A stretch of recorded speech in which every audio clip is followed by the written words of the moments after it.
My dear young leaders and parents,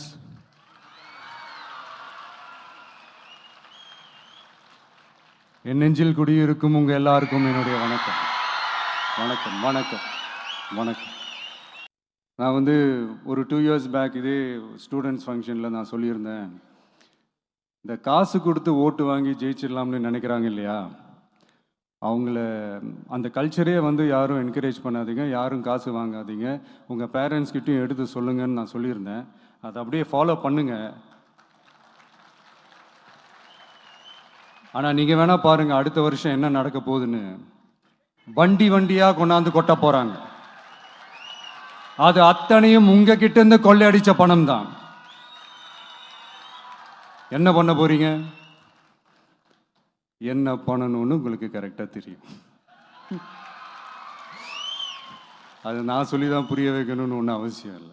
உங்கள் வீட்டில் இருக்கிற எல்லாருக்கிட்டையும் சொல்லுங்கள், அவங்கவுங்களுடைய ஜனநாயக கடமையை ஒழுங்காக செய்ய சொல்லுங்கள். ஜனநாயக கடமையை சரியாக செய்கிறதுனா அது ஒன்றும் பெரிய ஒரு விஷயம்லாம் கிடையாது, சாதாரணமான விஷயந்தான். நல்லவங்க, நம்பிக்கையானவங்க, இது வரைக்கும் ஊழலே செய்யாதவங்க யாருன்னு பார்த்து தேர்ந்தெடுக்க சொல்லுங்கள். The sky is vast and wide and you have strong wings.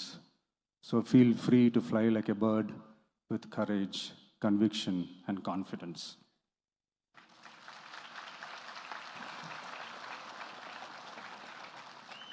எவ்வளவோ பண்ணிட்டோம், இதை பண்ண மாட்டோமா? எவ்வளவோ பார்த்துட்டோம், இதை பார்க்க மாட்டோமா அப்படின்ற அந்த பாசிட்டிவ் நோட்டோடவே ட்ராவல் பண்ணுங்கள். கான்ஃபிடெண்ட்டாக இருங்க, நல்லதே நடக்கும், வெற்றி நிச்சயம். படிப்பில் சாதிக்கணும் தான், படிப்பும் சாதனை தான், அதுதான் மறுக்கலை. பட் அதுக்காக பர்டிகுலராக ஒரே ஒரு படிப்பில் மட்டும் நம்ம அச்சீவ் பண்ணியே ஆகணும் அப்படின்னு நினைக்கிறது ஒன்றும் சாதனை கிடையாது. ஒரே விஷயத்தை பற்றி திரும்ப திரும்ப யோசித்து உங்கள் ஆங்ஸைட்டியை ஏற்றிக்காதீங்க. அவ்வளோ ஸ்ட்ரெஸ்ஃபுல் ஆக வேண்டிய அவசியம்லாம் ஒன்றுமே கிடையாது. இது நான் ஏன் சொல்கிறேன்னா, நீட்டு மட்டும் தான் உலகமா?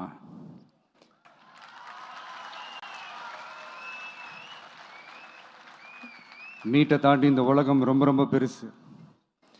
அதில் நீங்கள் சாதிக்க வேண்டியது பல விஷயங்கள் இருக்குது. அதனால் இப்போவே உங்கள் மைண்டை ரொம்ப ஸ்ட்ராங்காக வச்சுக்கோங்க, டெமோக்ராட்டிக்காக வச்சுக்க கற்றுக்கோங்க. ஏன்னா டெமோக்ரஸின்னு ஒன்று இருந்தால் தான் இந்த உலகமும் சரி, இந்த உலகத்தில் இருக்கிற எல்லா ஃபீல்டும் சரி, ஒரு ஃப்ரீடமாக இருக்க முடியும். அது மட்டும் இல்லை, ஒரு முறையான ஒரு டெமோக்ரஸி இருந்தாலே போதும், எல்லாருக்கும் எல்லாமும் ஈக்குவலாக கிடைக்கும். அதனுடைய ஃபஸ்ட்டு ஸ்டெப்பாகவும். அண்ட் மை டியர் பேரண்ட்ஸ், உங்ககிட்ட ஒரு சின்ன ரிக்வெஸ்ட், உங்கள் குழந்தைங்களோட விஷயத்தில் எதுவும் ஃபோர்ஸ் பண்ணாதீங்க, ப்ரெஷர் போடாதீங்க, எதுவும் இம்போஸ் பண்ணாதீங்க. ஃபர்ஸ்ட் ஆஃப் ஆல் அவங்களுக்கு என்ன பிடிச்சிருக்குன்றதை தெரிஞ்சுக்கிட்டு அதுக்கு ஏற்ற மாதிரி வழி நடத்துங்க. நான் டெஃபினட்டாக சொல்கிறேன், எத்தனை தடைகள் வந்தாலும் அவங்கவுங்களுக்கு பிடிச்ச விஷயத்தில், அவங்கவுங்களுக்கு பிடிச்ச துறையில் அவங்க கண்டிப்பாக சாதிச்சு காட்டுவாங்க.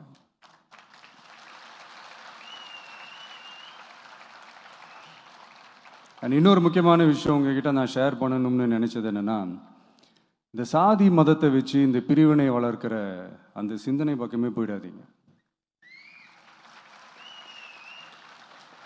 அந்த சிந்தனை உங்களையோ இல்லை உங்கள் மைண்டையோ டிஸ்டர்ப் பண்ணுற அளவுக்கு அதை அலோவ் பண்ணவே பண்ணாதீங்க. விவசாயிகள் என்ன சாதி மதம் பார்த்தா பொருளை விளைய வைக்கிறாங்க? தொழிலாளர்கள் என்ன சாதி மதம் பார்த்தா பொருளை உற்பத்தியில் ஈடுபடுறாங்க? இவ்வளோ ஏன் இயற்கை அம்சங்களான வெயில் மழையில் சாதி இருக்கா, மதம் இருக்கா? எப்படி இந்த போதை பொருட்களை எப்படி நம்ம அறவே ஒதுக்கி வைக்கிறோமோ, அதே மாதிரி இந்த சாதி மதத்தையும் ரொம்ப ஸ்ட்ரிக்டாக தூரமாக, எவ்வளோக்கு எவ்வளோ தூரமாக அதை ஒதுக்கி வைக்கிறீங்களோ அவ்வளோக்கு அவ்வளோ அதை தூரமாக ஒதுக்கி வச்சுருங்க. அதுதான் எல்லாருக்குமே நல்லது.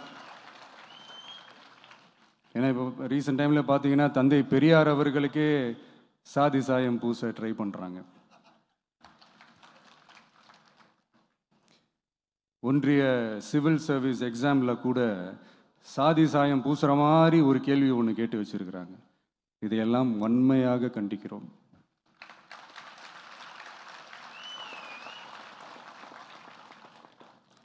இந்த உலகத்தில் எது சரி எது தவறு அப்படின்றத அனலைஸ் பண்ணி பார்த்தாலே போதும், ஒரு குழப்பம் இல்லாத ஒரு தெளிவான ஒரு வாழ்க்கையை ஒன்று வாழலாம்.